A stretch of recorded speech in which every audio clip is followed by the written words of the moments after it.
Welcome to, what is today? Today's Wednesday. Welcome to Wednesday. Alright, so we're getting our day started. Most of our videos are going to roll off. We're just getting started. We've actually been started for a while. Let's see, that's load number 5 being loaded right there. That is Bird. That is a load of 9-inch logs that will be sent to a local mill here to make lumber out of them.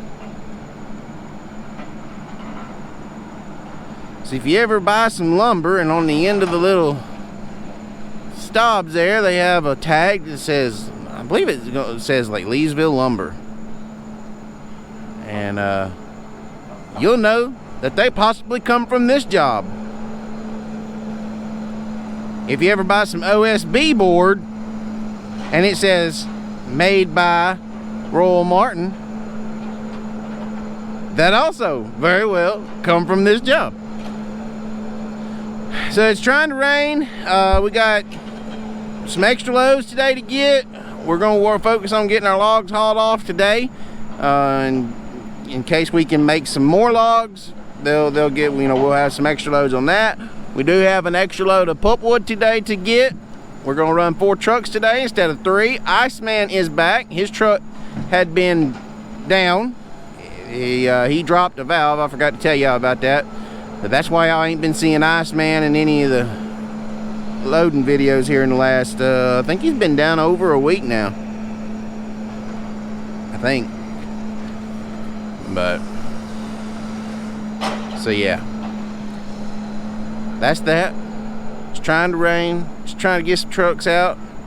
We got some rock on the way to help our road where we can work through the rain that's coming, because it's a big water rain coming. See the FR50 head there on the John Deere track cutter. I've been sitting here getting my diesel this morning, getting topped off, getting ready to go back out in the cut.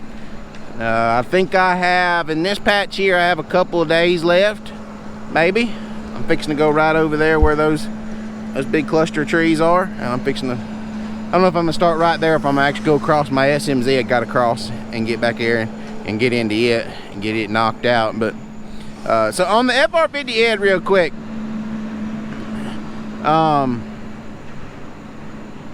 after rewatching my video, I guess I didn't do a very good job of clarifying what kind of issues we're looking at here. So what, I clarified that they took the head off of the old machine and they went through everything and checked everything out, and they replaced the saw motor to ensure that there would be no hydraulic issues with the saw returning back to this machine. The only thing that was basically reused on this hydraulic wise, of course, the lines, but they took every line off, they flushed every line, and they flushed the cylinders out. So we shouldn't have any issues with any debris left over from the old machine in it. We felt very confident with what was done here to go ahead and put this on our new machine. And the only thing that sucks is this head has over 4,000 hours on it, where the machine's on, I think that yesterday when I shut it down it had 172 hours on the whole machine. So this is just I guess you say my theory, my opinion on it. So they took the saw motor off.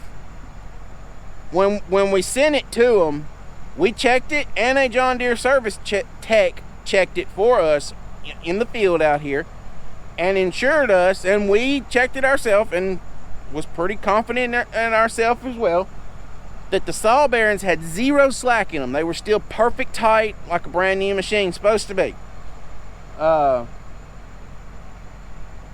I don't know if maybe they messed something up whenever they were trying to put the new saw pump on, the saw motor up here. I don't know if they done something then or what, but for some reason they pumped grease into the saw bearings while it was there. That's the only thing that got grease put on it while it was in the shop, was the saw bearings. Now, why would you pump grease into the saw bearings if you're just changing out the motor? I think maybe they messed something up with a seal or something like that, and they ended up having to drop the the mandrel and everything out. I can't confirm this. They won't tell us. I mean, and it is what it is. They're going to fix it. They've done said they're going to fix it. But I don't know how it happened or why it happened or anything like that. But whenever it come back to the job and we got the saw put on the machine, we was pulling the saw up to speed to check the recovery and make sure the speed was all correctly set and everything like that. And when we shut the saw down, I noticed that there was a black film on top of the disc. When I inspected the disc, I realized that the disc had grease, a thick layer of grease on it. And all inside that saw chute was full of grease. Now what happened, for the only way that can happen is if somebody over-greased the saw bearings and blew the saw bearing seal. There's a seal on that shaft, and if you over-grease it, that's why they have a vent on these, and I guess for whatever reason that vent may be stopped up, because yesterday morning I noticed whenever I was greasing the saw bearings myself, it took so much grease and then it quit greasing. Like, it took half a tube of grease. You know, it's not like it was stopped up from the get-go. It took over half a tube of grease, and then it started getting tight to grease. It wouldn't grease no more. So with that being said, they tell you you're supposed to fill that cavity up, the saw pump cavity, I mean the saw bearing cavity, until it overflows out of that vent. And in my opinion, the vent is stopped up. For whatever reason, they had to do something with the saw bearings. They put it back together, tried to grease it, over-greased it because the vent isn't working, and they blew the seal out. Why it's got slack, maybe they didn't get a shim just right back in it. I don't know. But anyway, that's the deal with the FR50 head. It's nothing major. It's just a bump in the road. They are going to fix it. It is on their dollar. It is aggravating that we have to deal with it because I have to grease it a couple of times a day now because of that. But it doesn't make me want a tigercat anymore. Don't make me dislike John Deere stuff anymore. Doesn't make me want to whatever. I mean, it is aggravating. Shit happens. And for those of y'all to keep harping about, gosh dang tigercat, they ain't freaking perfect, okay? I got machines to prove that their product ain't perfect, okay? So, bump in the road. Had to clarify that.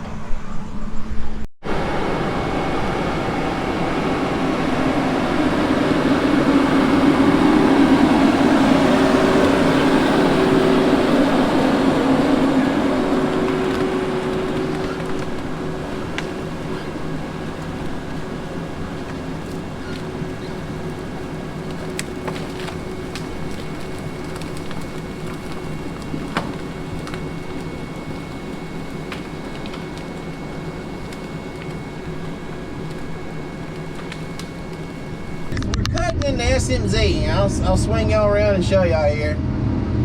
You'll see we're in it's a hardwood bottom here, is what we're in. You see a couple pine trees, there's one right there in front of the head, and there's another one kind of just to the left of the saw head there that y'all can see. This one over here is only about 14-15 inches. This one here is about 20 inches, which I know isn't a major sized tree, but for my area, that's a pretty good tree. So the trick to this is going to be, we're in this SMZ and it's got some dips and rolls and all sorts of stuff, and we're going to have to tote these two trees back up out of the creek bank. So, or the SMZ bottom. Right through the one. That went about like planned. We're gonna tiptoe across this little channel, swat this one bush down. See, that's another thing, is you can't come in here and just knock down everything. Just like those two little twigs I just hit, those were both dead. Got those up out of there. Cutting them isn't the hard part. It's getting them back up out of here without losing control of the tree or doing damage to the SMZ and the trees standing around you. Y'all see how tight of a spot it is we're in right here. This is where the zero tail swing machines come in big handy. Yep, y'all can't really tell how hard of a pull that is, but machine pulls real hard coming back up those embankments. Bring it over here and put it in my pile. The other ones I've been getting out of there so far. Swing this up. Y'all can see everything we've done back that away. And these big hardwoods right here in front of us, these are all blew down from the hurricane. And those could be salvaged and made into hardwood logs, but I don't know if they're going to let us yet. And if they do, that's something that after you get all the pine cut, then we'll have to come back and do the hardwood last. So I thought that was pretty cool. Showed y'all that real quick.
Okay, it's the end of the day. We actually made the day. Hopefully this is our last round of rain with the daggum tropical storm, and I'm getting soaked. That's stupid. Gotta leave my track cutter out in the woods and walk out. I thought the rain was gonna stop, but it ain't. So, something big real quick. The channel's fixing to start getting some really cool opportunities. We have a couple things coming up. What? Oh, it's raining. It's raining. Oh, it's falling a flood. Oh, damn. I'm glad he told me that. But something really cool. The first one's going to be the second thing I'm not going to talk about just yet, because that deal isn't 100%. I don't want to jinx myself on it, but I'm very proud of both. The first one that we'll talk about, it's going to happen. It's already happening. They're sending stuff now. I have made a deal with Milwaukee Tools to try out some of their new stuff. The first thing they're going to send me will be the new 1-inch anvil impact. Dad already has it. I haven't tried it. I haven't seen it in action, and I don't think he's used it either. But it looks to be a really nice product. I'm super excited to get to work with Milwaukee. This channel will not turn into a tool sales channel. If they want to work with me and let me showcase their product for them, that's great. I'll do that for them.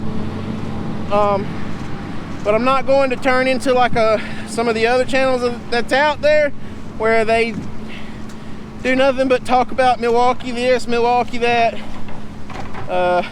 Trying to sell their product. Man, it's raining. You know, I'm not going to do all that. If they want to sell me give give me their product to try and show y'all what it does. Send them away. We'll Getting wet. yeah, we're getting wet. Not me. Not you? Oh, my crap. Yeah. We'll try their products and we'll show y'all what they got, what they do, all that good stuff. But we will not become a sales channel. I know Milwaukee's a good name brand, so I don't mind showcasing them because I know they're a good product. We've used their product for years, and I'm very honored to be able to get the chance to do this or work with them. Like I said, I got another deal in the works, and I don't want to speak too much on it, but that one is going to be super cool whenever we finally seal the deal on that and I get to tell you all about it. And y'all just keep coming back, because y'all, the more y'all come back, the more y'all subscribe, the more the channel grows, the more cool things that I will be able to put back into this, and the more things I'm going to be able to get opportunities to go do and see and show y'all these things. So anyway, guys, longer video today than what we normally do. Appreciate y'all for watching, hanging out through the whole thing. Good bit of content for the day. Thank y'all so much for watching. I appreciate everybody. My microphone is soaking wet now. So yeah, we'll till tomorrow. Hopefully it'll be drier. Hopefully y'all stay dry today. Hopefully nobody's flooding out wherever you're watching, and if you are, y'all be in our thoughts. But it's time to get in the truck, get out in the rain. And until tomorrow, make sure y'all go hit that like button, click that subscribe button, click the bell to where you get notified whenever I post a video. Leave me a comment down below, and until the next video, I'll catch y'all next time.